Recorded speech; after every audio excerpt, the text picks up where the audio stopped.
जिस प्रकार एक धूप जलाने से पूरे घर में खुशबू फैल जाती है, उसी प्रकार परिवार का यदि एक व्यक्ति भी भगवान की भक्ति से जुड़ जाए तो इसका असर पूरे परिवार पर हो जाता है। भगवान कहते हैं, मैं किसी के भाग्य नहीं बनाता हूं, हर कोई अपना भाग्य खुद बनाता है। तुम आज जो कर रहे हो उसका फल तुम्हें कल प्राप्त होगा, और आज जो तुम्हारा भाग्य है वह तुम्हारे पहले किए गए कर्मों का फल है।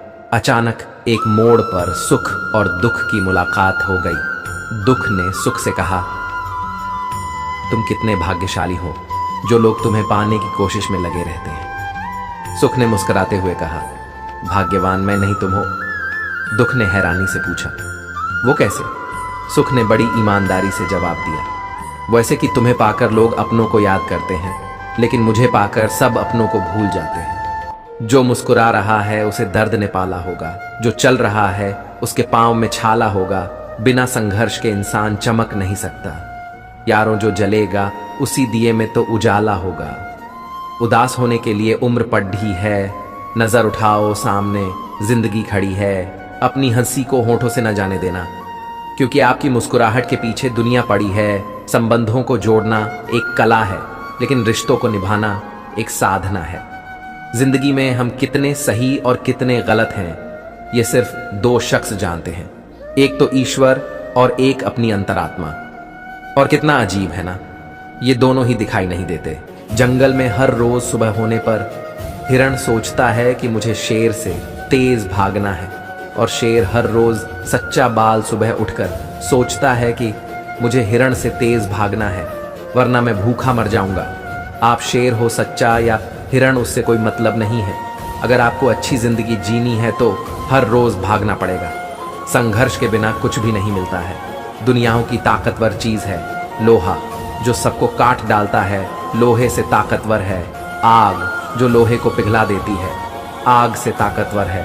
पानी, जो आग को बुझा देती है, पानी से ताकतवर है। इंसान, जो उसे पी जाता है। इंसान से भी ताकतवर मौत, जो उसे खा जाती है, मौत से भी ताकतवर है। भक्ति, जो मौत को भी टाल देती है। सहनशीलता एक बहुमूल्य गुण है, पर अपने आत्मसम्मान को खोकर कुछ भी सहन करना अपने आप को खोना है। सभी का सम्मान करना बहुत अच्छी बात है, पर आत्मसम्मान के साथ जीना खुद की पहचान है। जीवन में जब भी हम खराब दौर से गुजरते हैं, तब मन में यह विचार जरूर आता है कि परमात्मा मेरी परेशानी देखता क्यों नहीं है, मेरे दुख कम क्यों नहीं करता। पर याद रखना, जब परीक्षा चल रही होती है तब शिक्षक मौन रहता है। दूध से भरे मिट्टी के बर्तन का दर्जा विष से भरे सोने के बर्तन से ऊंचा होता है। इसी प्रकार मनुष्य की बाहरी सुंदरता से अधिक अंदरूनी संस्कारों का मूल्य अधिक होता है। तारीफ करने वाले बेशक आपको पहचानते होंगे, मगर फिक्र करने वालों को आपको ही पहचानना होगा। हो सकता है आपको किसी की खूबसूरती पसंद आ जाए और उससे प्यार हो जाए, लेकिन हमेशा एक बात याद रखना, आखिर में आपको उसके चरित्र और व्यवहार के साथ जिंदगी गुजारनी है, न कि उसकी खूबसूरती के साथ। खूबसूरती आज है कल नहीं, लेकिन उसका व्यवहार हमेशा वैसा ही रहेगा जैसा पहले दिन था। क्योंकि इंसान का सब कुछ बदल सकता है, लेकिन नेचर नहीं। इसलिए इंसान को उसकी खूबसूरती से नहीं, बल्कि उसके व्यवहार से मान और सम्मान दे। जब जल गंदा हो जाता है तो उसे हिलाते नहीं, शांत छोड़ देते हैं, धीरज रखते हैं। गंदगी अपने आप नीचे बैठ जाती है, साफ जल अपने आप ऊपर आ जाता है। इसलिए जो धीरज रख सकता है वह अपना इच्छित सब कुछ पा सकता है। स्पीड ब्रेकर कितना भी बड़ा हो, गति धीमी करने से झटका नहीं लगता। उसी तरह मुसीबत कितनी भी बड़ी हो, शांति से विचार करने पर जीवन में झटके नहीं लगते। नमक के कितने भी बोरे पड़े रहे, एक चींटी भी नहीं लगती, और शक्कर का एक दाना भी पड़ा हो तो कितनी ही चींटियां आ जाती है। वैसे ही अपने स्वभाव में मधुरता रखोगे तो लोग स्वयं ही तुम्हारी तरफ आकर्षित होंगे, और यदि नमक की तरह खारा बने रहोगे तो कितना भी बुलाने पर भी कोई पास नहीं आएगा। वह मन जो हर समय शिकायत करता है, कृपा अनुभव नहीं कर सकता, लेकिन जो आभारी और संतुष्ट है वह जीवन में अधिक कृपा का अनुभव करता है। जब आप पूर्ण रूप से श्रद्धा भाव रखते हैं तो बगैर मांगे जो मिलता है उसे कृपा कहते हैं। लोगों की निंदा से परेशान होकर अपना रास्ता ना बदलना, क्योंकि सफलता शर्म से नहीं साहस से मिलती है। दुनिया में हर कोई साधारण से असाधारण होने की पात्रता रखता है। यहाँ अनेकों ऐसे उदाहरण हैं जिन्होंने शून्य से यात्रा प्रारंभ की और फिर शिखर तक जा पहुंचे। याद रखना, जिस भी लक्ष्य को आप लगातार अपने दिमाग में रखते हैं उसे आप जरूर पा सकते हैं। कोई फायदा नहीं किसी के पीछे पीछे जाने का। हंसते हंसते अपना जीवन बिताओ और भूल जाओ जो तुम्हें भूल गया हो। कभी फुर्सत में अपनी गलतियां, कमियों पर गौर करना, दूसरों को आईना दिखाने की सारी हसरतें खत्म हो जाएगी। दूध को दुखी करो तो दही बनता है, दही को सताने से मक्खन बनता है, मक्खन को सताने से घी बनता है। दूध से महंगा दही है, दही से महंगा मक्खन है और मक्खन से महंगा घी है, किंतु इन चारों का रंग एक ही है, सफेद। इसका अर्थ है बार बार दुख और संकट आने पर भी जो इंसान अपना रंग नहीं बदलता, समाज में उसका ही मूल्य बढ़ता है। यदि आपसे कोई पूछे कि आपका भविष्य क्या है, तो बोलो हमको पता है, बहुत अच्छा है, क्योंकि हम जानते हैं कि कल जो होगा वह बहुत अच्छा होगा। जो हो गया वो भी अच्छा, जो हो रहा है वह और अच्छा, और जो होने वाला है वह और बहुत अच्छा। आप जो कुछ भी करते हैं वह आपके द्वारा किए गए चयन पर ही आधारित होता है। ना उसमें आपके माता पिता जिम्मेदार हैं, ना आपके पिछले रिश्ते। आप और केवल आप ही अपने हर निर्णय और चुनाव के लिए जिम्मेदार हैं। कठिनाइयां जब आती हैं तो कष्ट देती हैं, पर जब जाती है तो आत्मबल का ऐसा उत्तम पुरस्कार दे जाती है जो उन कष्टों की तुलना में हजारों मूल्यवान होती है। कश्तियां उन्हीं की डूबती हैं जिनके ईमान डगमगाते हैं, जिनके दिलों में नेकी हो। उनके लिए तो फरिश्ते खुद रास्ता बनाते हैं। क्रोध एक ऐसी अवस्था है जिसमें जीभ दिमाग तेज काम करती है। हमेशा याद रखें, माचिस किसी और चीज को जलाने से पहले खुद जलती है। उसी तरह क्रोध पहले आपको बर्बाद करता है, फिर दूसरों को। जो इंसान अच्छे विचार और अच्छे संस्कारों को पकड़ लेता है उसे हाथ में माला पकड़ने की जरूरत नहीं पड़ती। जब आप मुसीबत में होते हैं और मुसीबतों से दूर भागने का निर्णय लेते हैं, तब आप मुसीबतों को आसान नहीं बल्कि और बढ़ाते हैं। जब वक्त, किस्मत और हालात साथ ना दे, तब उनकी भी सुननी पड़ती है जिनकी कोई औकात नहीं होती। जब दर्द सहने की आदत हो जाती है तो आंसू आना खुद ही बंद हो जाते हैं। सभी अच्छे होते हैं, बस पहचान बुरे वक्त में होती है। निकले हम दुनिया की भीड़ में तो पता चला कि हर वो शख्स अकेला है जो दूसरों पर भरोसा करता है। झुकने वाले को मेरे दोस्त इतना भी न झुकाना कि तुम नालायक हो, उसे ये एहसास हो जाए मुस्कुराहट जीवन में होना चाहिए। तस्वीर में तो हर कोई मुस्कुरा लेता है, एक अच्छे और एक बुरे दिन में बस एक ही अंतर है, आपका नजरिया। जहां पर आप खड़े हैं वहां से आप आगे या पीछे देखना चुन सकते हैं, लेकिन आप दोनों कार्य एक साथ नहीं कर सकते। जब लोग पीछे मुड़कर देखते हैं तब वे आम तौर पर इस बात पर ध्यान केंद्रित करते हैं कि उनसे क्या गलतियां हुई हैं।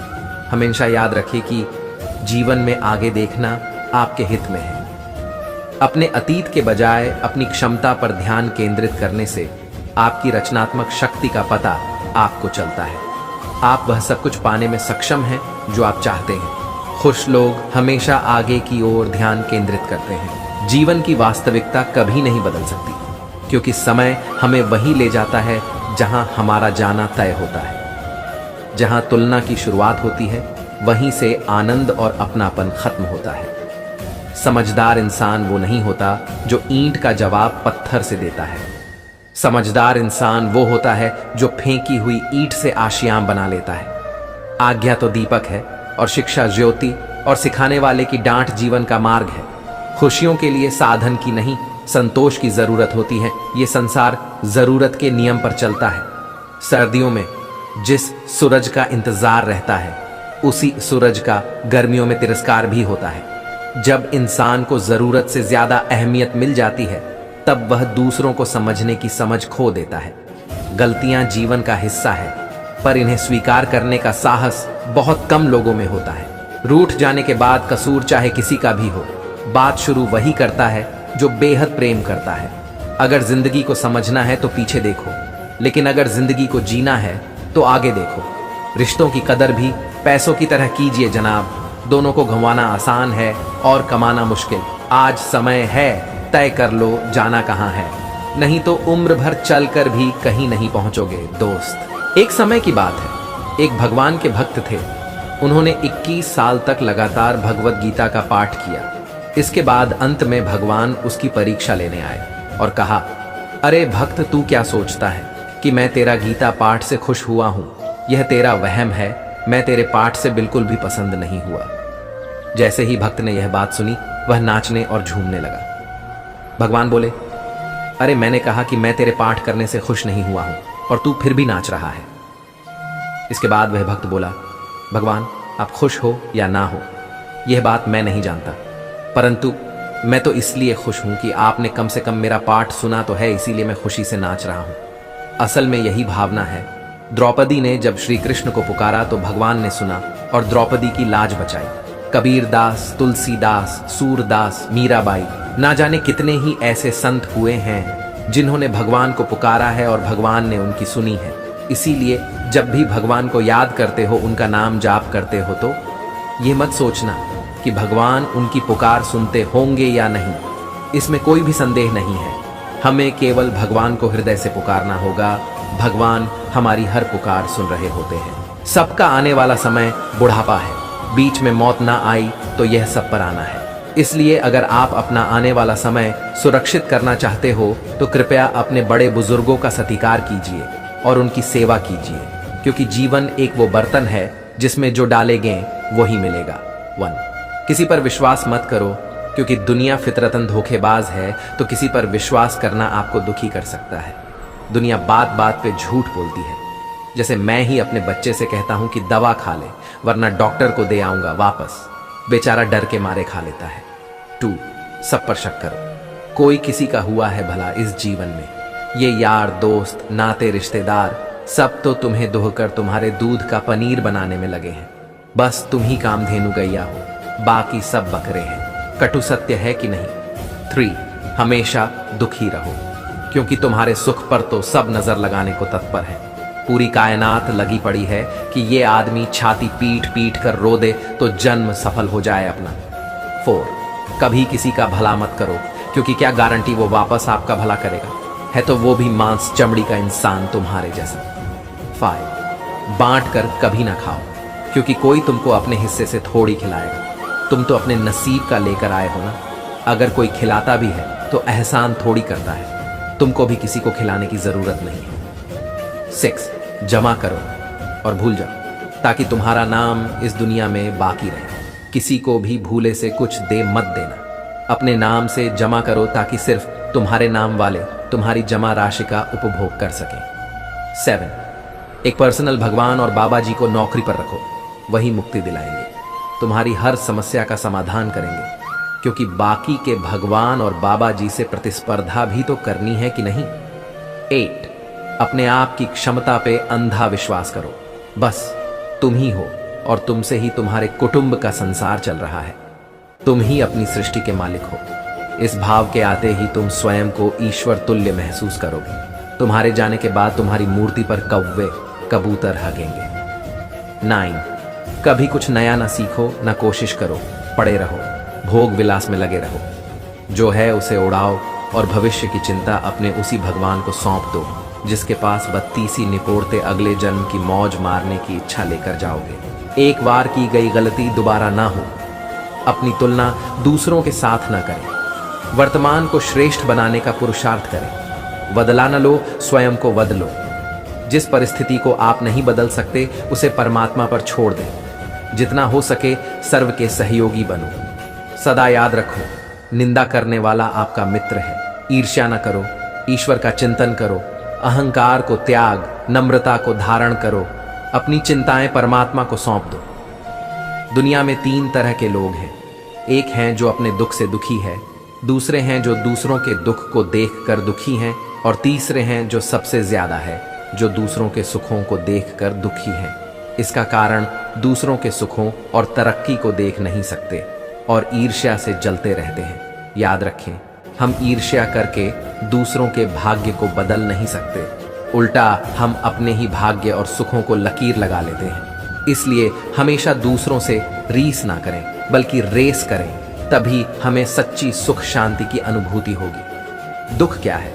कुछ पाने की और कुछ होने की आकांक्षा ही दुख है। दुख कोई नहीं चाहता, लेकिन आकांक्षाएं हों तो दुख बना ही रहेगा। किंतु जो आकांक्षाओं के स्वरूप को समझ लेता है वह दुख से नहीं, वह आकांक्षाओं से ही मुक्ति खोजता है, और तब दुख के आगमन का द्वार अपने आप ही बंद हो जाता है। यदि आप मिर्च का पौधा लगाते हो तो ये कुछ ही महीनों में आपको मिर्च देना शुरू कर देगा, लेकिन ये पौधा इतना ताकतवर नहीं होगा कि लंबे समय तक जीवित रह सके और फल दे सके। लेकिन यदि आप आम का पेड़ लगाते हो तो आपको 4 साल इंतजार करना होगा, उसके बाद आपको फल मिलने शुरू होंगे और आपका यह पेड़ 200 सालों तक फल देता रहेगा। सफलता भी कुछ इसी तरह ही है। यदि आपको दूसरों की अपेक्षा देर से सफलता मिल रही है तो उदास मत होइए, मेहनत जारी रखिए। जिस दिन आपको रिजल्ट मिलेगा उस दिन इतना ज्यादा और इतने लंबे समय के लिए मिलेगा कि आपके आने वाली पीढ़ी के लिए भी कम नहीं पड़ेगा और दुनिया आपकी मेहनत को याद रखेगी। जब ऊपर वाला आपसे कुछ वापस लेता है तो यह मत सोचो कि उसने आपको कोई दंड दिया है। हो सकता है उसने आपका हाथ खाली किया हो पहले से बेहतर कुछ देने के लिए। मनुष्य के बंधन का एकमात्र कारण मोह है। जिस व्यक्ति को सृष्टि की रचना का कोई ज्ञान नहीं है वह संसार के पदार्थों से मोहित होता है, जिससे उसे दुख भोगना पड़ता है। एक भिखारी को सबसे जल्दी पैसा चाहिए होता है, एक मजदूर को हर दिन पैसा चाहिए होता है, एक नौकरी वाले को हर महीने पैसा चाहिए होता है, एक दुकानदार साल भर तक पैसे का वेट करता है और दुकान न चलने पर धंधा बदलने की सोचता है। एक बिजनेसमैन 5-6 साल मेहनत करता है और इतने पैसे कमा लेता है कि उसकी 4 पुश्तें भी बैठकर खा सकती है। जिसको जितनी जल्दी पैसा चाहिए होता है वो उतना ही गरीब है। सीख जीवन में यदि अमीर बनना है तो लंबी रेस का घोड़ा बनिए, अपने काम की क्वालिटी बढ़ाने पर काम कीजिए। कुछ सालों बाद इतने पैसे आने लगेंगे कि गिन भी नहीं पाओगे। हम हमेशा खुद को सही और सामने वाले की को समझे बिना उसे गलत मान लेते हैं। सामने वाला एक काम बस आपके हिसाब से न करे, फिर उसकी लाख अच्छी बातों को आप गलत ठहरा दोगे। जब किसी से कोई उम्मीद हो और वो बात न माने तो हमारे झूठे अहंकार को जोर का थप्पड़ पड़ता है। लेकिन अगर किसी से प्यार है या रिश्ता रखना है तो सामने वाले को भी समझना शुरू करो। जैसे आपका अपना नजरिया है उसी तरह सामने वाले का अपना नजरिया है, उसे भी चैन से जीने दो। एक रिपोर्टर ने एक्टर से पूछा कि सर, मैंने सुना है बचपन में आपका सपना था कि मैं ट्रैक्टर खरीदूंगा, तो फिर आप अभिनेता कैसे बन गए? उसने जवाब दिया, क्योंकि मैं ट्रैक्टर नहीं खरीद पाया, इस वजह से एक्टर बन गया। अगर मेरे पिता के पास उतने पैसे होते और अगर वो मुझे 12वीं से पहले ट्रैक्टर दिलवा देते तो आज मैं खेती कर रहा होता। लेकिन गरीबी की वजह से मुझे ट्रैक्टर नहीं मिल पाया और आज मैं इस मुकाम तक पहुंच गया। कभी कभी जिंदगी में कोई चीज नहीं होती है तो उस समय दुहक होता है, लेकिन बाद में समझ आता है कि अच्छा हुआ कि वो नहीं हुआ। सीख, यदि आज आपको मन का नहीं मिल रहा तो उदास मत होइए। किस्मत आपकी उम्मीद से लाख गुना ज्यादा देने वाली है, थोड़ा सब्र करें। हवा, पानी और समय कल भी वही रहेगा जो आज है। हाँ, तुम धन पद कमा लोगे, लेकिन उससे ज्यादा कुछ नहीं बदलेगा, क्योंकि थोड़े समय बाद आप उससे भी उब जाओगे। बेशक अमीर बनो, लेकिन याद रखो जीवन अभी इसी समय वर्तमान में मौजूद है। अगर उसे जीना न सीख पाओगे तो दुनिया की सारी दौलत मिलने के बाद भी तुम खुश न रह पाओगे। जो भी करो पूरे ध्यान से करो, यही जीवन है। एक मेरे पहचान का युवक था जिसके घर की परिस्थिति हर तरीके से अच्छी थी। उसकी काम टालने की आदत थी और उसका मन उससे जो भी कह दे वो उसे जरूर करता था। शुरू में मन में की इस आदत से उसे कोई परेशानी नहीं हुई। उसे ये सोचकर काफी मजा आता था कि मैं अपने एक कदम सफलता की ओर मन का मालिक हूँ। लेकिन बढ़ती उम्र के साथ उसकी परेशानी बढ़ती गई। उसे नशा करने की लत लग गई। उसने सोचा फैमिली बिजनेस तो है ही, और उसने पढ़ाई भी छोड़ दी। सिर्फ खोखली बातें रह जाएगी। इसलिए मन की इतनी गुलामी मत करो कि कल वो आपको हर परिस्थिति में गुलाम बनने पर मजबूर कर दे। इसलिए अभी इसी वक्त से अपने लिए नियम बनाओ कि कल से मैं हर हाल में ये 3 घंटे पढ़ाई काम को दूंगा और 1 घंटे शरीर ध्यान को दूंगा। खुद को समझते हुए खुद के लिए नियम बनाओ। याद रखो, जिंदगी की शुरुआत में खुद के लिए कुछ नियम बनाए बिना बदलाव आ ही नहीं सकते। आपको अपने लिए कुछ नियम बनाकर शक्ति के साथ उनका पालन करना होगा। भले 1 घंटे का नियम बनाओ, लेकिन हर हाल में उसे पूरा करो। हमेशा खुद को स्पेशल समझकर जीना शुरू कर दे। क्योंकि भगवान ने किसी को भी इस धरती पर फालतू समझकर नहीं बनाया है। जिंदगी में कभी भी किसी को बेकार मत समझना, क्योंकि बंद पड़ी घड़ी भी दिन में 2 बार सही समय बताती। आइकॉन क्या कर रहा है, क्यों कर रहा है इन सब चीज़ों से? आप जितना दूर रहोगे और सिर्फ अपने काम से काम रखोगे तो आप जिंदगी में बहुत आगे जाओगे। ये ख्वाहिश कभी मत करो कि हर कोई आपकी तारीफ करे, बस ये ख्वाहिश कर कि आपके माँ बाप आप पर नाज करें। अब आप खुद के दिल पर हाथ रखो और खुद से सच बोलो। आप अभी जो कर रहे हो, क्या उससे कल आप अपनी जिंदगी कुछ बेहतर बना पाओगे? आपके सपने पूरे होंगे?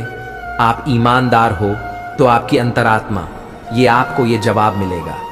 मेरे जो सपने हैं उन्हें पूरा करने के लिए मैं बहुत कम मेहनत कर रहा हूँ और मुझे खुद पर विश्वास भी नहीं है कि वो सपने पूरे होंगे भी या नहीं।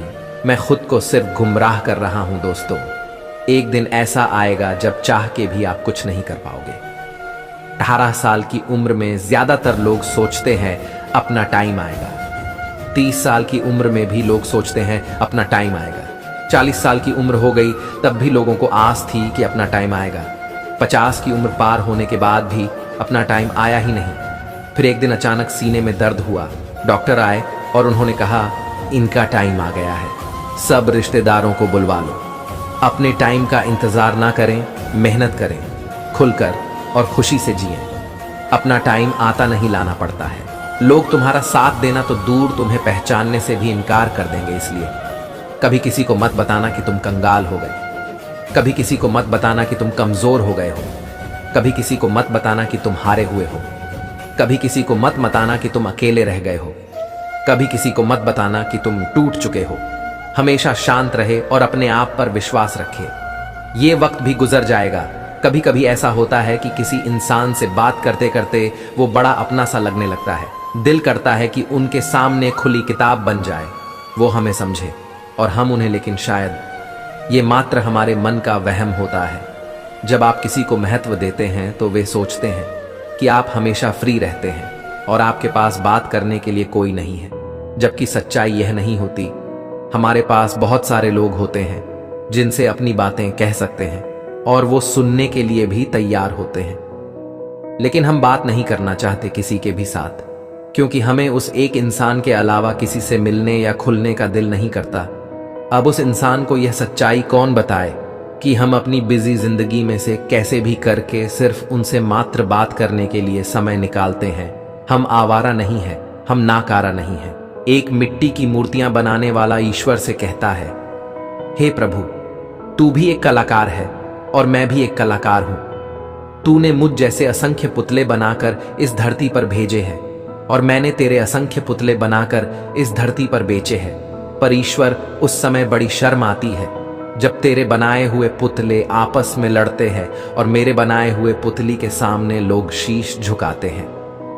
कहा जाता है कि व्यक्ति अपने दुख की वजह स्वयं ही होता है, लेकिन वास्तविकता के धरातल पर इस बात को परखा जाए तो कई बार परिस्थितियां व्यक्ति को दुखी होने पर विवश करती रहती हैं। इंसान एक सामाजिक प्राणी है जो कई तरह की परिस्थितियों का गुलाम है, क्योंकि अपने मन को काबू में रखना और विपरीत परिस्थितियों में मन को स्थिर रख पाना एक ऐसी कठिन तपस्या की भांति है जिसे आमतौर पर सामान्य मनुष्य के लिए कर पाना सरल नहीं है।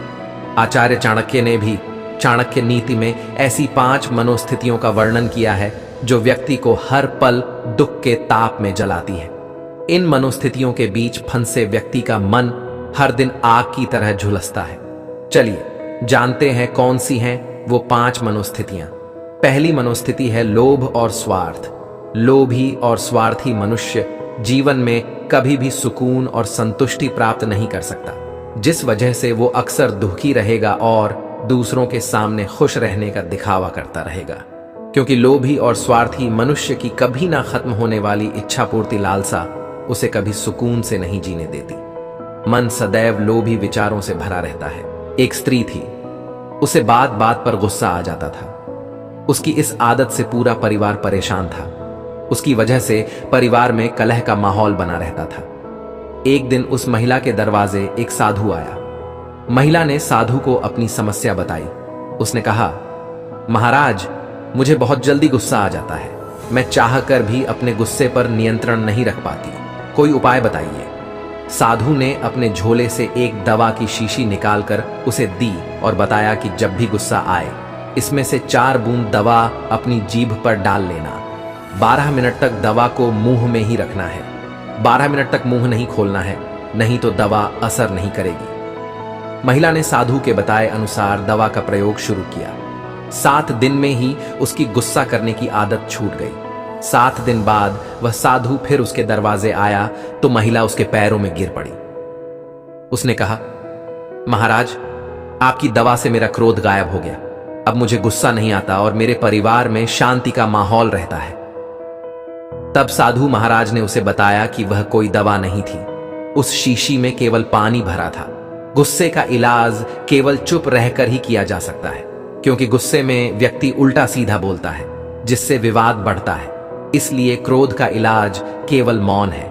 जो हुआ अच्छा हुआ, जो हो रहा है वह अच्छा हो रहा है, जो होगा वह भी अच्छा ही होगा। तुम्हारा क्या गया जो तुम रोते हो? तुम क्या लाए थे जो तुमने खो दिया? तुमने क्या पैदा किया था जो नाश हो गया? जो लिया यहीं से लिया, जो दिया यहीं पर दिया। जो आज तुम्हारा है कल किसी और का था, कल किसी और का होगा। क्यों व्यर्थ की चिंता करते हो? स्वयं पर विजय पाओगे, जीत हमेशा तुम्हारी होगी। ध्यान से ध्यान पैदा होता है और ध्यान के बिना ध्यान खो जाता है। एक पल एक दिन को बदल सकता है, एक दिन एक जीवन बदल सकता है और एक जीवन पूरी दुनिया को बदल सकता है। आप केवल वही चीज खोते हैं जिससे आप बंधे होते हैं। हम अपने विचारों से आकार लेते हैं, जैसा हम सोचते हैं वैसे हो जाते हैं। स्वास्थ्य सबसे बड़ा उपहार है, संतोष सबसे बड़ा धन और वफादारी सबसे सच्चा संबंध है। जीवन में हजारों लड़ाइयां जीतने से अच्छा है कि तुम स्वयं पर विजय प्राप्त कर लो, फिर जीत हमेशा तुम्हारी होगी। इसे तुमसे कोई नहीं छीन सकता। जो व्यक्ति थोड़े में ही खुश रहता है, सबसे अधिक खुशी उसी के पास होती है। बुराइयों से दूर रहने के लिए अच्छाई का विकास कीजिए और अपने मन को अच्छे विचारों से भर लीजिए। हम तभी असफल होते हैं जब असत्य का सहारा लेते हैं। हमेशा याद रखें कि बुरा कार्य करना मन में बोझ रखने के समान है। एक सेठ के घर के बाहर खड़ा होकर भजन गा रहा था और बदले में खाने को रोटी मांग रहा था। सेठानी काफी देर से उसको कह रही थी, आ रही हूं। रोटी हाथ में थी पर फिर भी कह रही थी कि रुको, आ रही हूं। भिखारी भजन गा रहा था और रोटी मांग रहा था। सेठ ये सब देख रहा था पर समझ नहीं पा रहा था। आखिर सेठानी से बोला, रोटी हाथ में लेकर खड़ी हो, वो बाहर मांग रहा है। उसे कह रही हो आ रही हूं तो उसे रोटी क्यों नहीं दे रही हो? सेठानी बोली, हां रोटी दूंगी, पर क्या है ना कि मुझे उसका भजन बहुत प्यारा लग रहा है। अगर उसको रोटी दूंगी तो वो आगे चला जाएगा।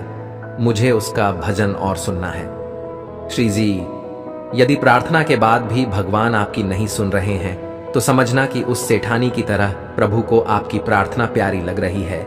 इसलिए इंतजार करो और प्रार्थना करते रहो। जीवन में कैसा भी दुख और कष्ट आए पर भक्ति मत छोड़िए। क्या कष्ट आता है तो आप भोजन करना छोड़ देते हैं? क्या बीमारी आती है तो आप सांस लेना छोड़ देते हैं? नहीं ना? फिर जरा सी तकलीफ आने पर आप भक्ति करना क्यों छोड़ देते हो? कभी भी 2 चीज मत छोड़िए, भजन और भोजन। भोजन छोड़ दोगे तो जिंदा नहीं रहोगे, भजन छोड़ दोगे तो कहीं के नहीं रहोगे। सही मायने में भजन और भोजन दोनों ही आवश्यक हैं। एक बार गोपियों ने बांसुरी से पूछा, री बांसुरी, तू श्री कृष्ण के होठों से कैसे चिपक गई? बांसुरी ने कहा, क्या बताऊं बहना, मैं तो बांसों के झुंड चुपचाप कृष्ण कृष्ण रटा करती थी। एक दिन उनकी दृष्टि मुझ पर पड़ गई, बस फिर क्या था। पहले तो उस छलिए ने मुझे मेरे कुटुंब से अलग कर दिया, फिर मुझे काटा और छाटा। पीड़ा तो बहुत हो रही थी, परंतु मैं कृष्ण कृष्ण करती रही। फिर भी उनका मन न भरा तो मेरे अंदर जो भी था वह सब निकाल बाहर फेंका, और तब भी मैं प्रेम दीवानी कृष्ण कृष्ण करती रही।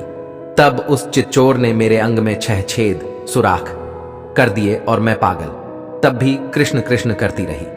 अंत में कृष्ण ने कहा, तू जीती मैं हारा, अब तू सदा मेरे होठों पर विराजमान रहेगी। भगवान के नाम अनंत हैं, किसी के भी लिए सभी नाम लेना संभव नहीं है। भगवान के किसी भी एक नाम का श्रद्धापूर्वक उच्चारण करने मात्र से सब पापों की निवृत्ति हो जाती है, परंतु पूर्ण विश्वास न होने और नामोच्चारण के बाद भी पाप करने के कारण ही इसका अनुभव नहीं होता। जब भगवान सृष्टि की रचना कर रहे थे तो उन्होंने जीव को कहा कि तुम्हें मृत्युलोक जाना पड़ेगा, मैं सृष्टि की रचना करने जा रहा हूं। ये सुन जीव की आंखों में आंसू आ गए। वो बोला, प्रभु कुछ तो ऐसा करो कि मैं लौटकर आपके पास ही आऊं। भगवान को दया आ गई। उन्होंने 2 कार्य किए जीव के लिए। पहला, संसार की हर श्री जी की चीज में अतृप्ति मिला दी और जीव से कहा, तुझे दुनिया में कुछ भी मिल जाए परंतु तू तृप्त नहीं होगा। तृप्ति तभी मिलेगी जब तू मेरे पास आएगा।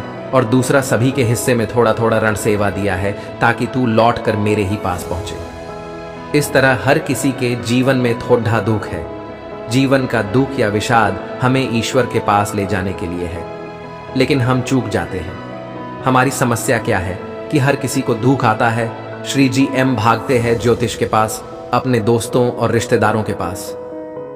कुछ होने वाला नहीं, थोड़ी देर का मानसिक संतोष बस। यदि दुखों से घबराएं नहीं और ईश्वर का प्रसाद समझकर आगे बढ़े तो बात बन जाती है। यदि हम ईश्वर से विलग होने के दिनों को याद कर ले तो बात बन जाती है और जीव दुखों से भी पार हो जाता है। दुहक तो ई सेवा का प्रसाद है। दुखों का मतलब है ईश्वर का बुलावा है। वो हमें याद कर रहा है पहले भी। ये विषाद और दुख बहुत से संतों के लिए ईश्वर प्राप्ति का मार्ग बन चुका है। हमें ये बात अच्छे से समझनी चाहिए कि संसार में हर चीज में अतृप्ति है और दुहक और ईश्वर प्राप्ति का साधन है। हर किसी को अपनी खूबसूरती पर घमंड होता है। मैं आज आपको खूबसूरती की परिभाषा बताता हूं। खूबसूरत है वो लब जिन पर दूसरों के लिए कोई दुआ आ जाए। खूबसूरत है वो दिल जो किसी के दुख में शामिल हो जाए। खूबसूरत है वो जज्बात जो दूसरों की भावनाओं को समझ जाए। खूबसूरत है वो एहसास जिसमें प्यार की मिठास हो जाए। खूबसूरत है वो बातें जिनमें शामिल हों दोस्ती और प्यार की किस्से कहानियां। खूबसूरत है वो आंखें जिनमें किसी के खूबसूरत ख्वाब समा जाए। वो हाथ जो किसी के लिए खूबसूरत है, मुश्किल के वक्त सहारा बन जाए। खूबसूरत है वो सोच जिसमें किसी की सारी खुशी छुप जाए। खूबसूरत है वो दामन जो दुनिया से किसी के गमों को छुपा जाए। खूबसूरत है वो आंसुओं जो किसी और के गम में बह जाए। जीवन का एक सीधा सा नियम है और वो ये कि अगर अनुशासन नहीं तो प्रगति भी नहीं। अनुशासन में बहकर ही एक नदी सागर तक पहुंचकर सागर ही बन जाती है। अनुशासन में बंधकर ही एक बेल जमीन से उठकर वृक्ष जैसी ऊंचाई को प्राप्त कर पाती है और अनुशासन में रहकर ही वायु फूलों की खुशबू को अपने में समेटकर स्वयं भी सुगंधित हो जाती है। वह चारों दिशाओं को सुगंध से भर देती है। पानी अनुशासनहीन होता है तो बाढ़ का रूप धारण कर लेता है। हवा अनुशासनहीन होती है तो आंधी बन जाती है और अग्नि अगर अनुशासनहीन हो जाती है तो महाविनाश का कारण बन जाती है। ऐसे ही अनुशासनहीनता स्वयं के जीवन को तो विनाश की तरफ ले ही जाती है, साथ ही साथ दूसरों के लिए भी विनाश का कारण बन जाती है। गाड़ी अनुशासन में चले तो सफर का आनंद और बढ़ जाता है।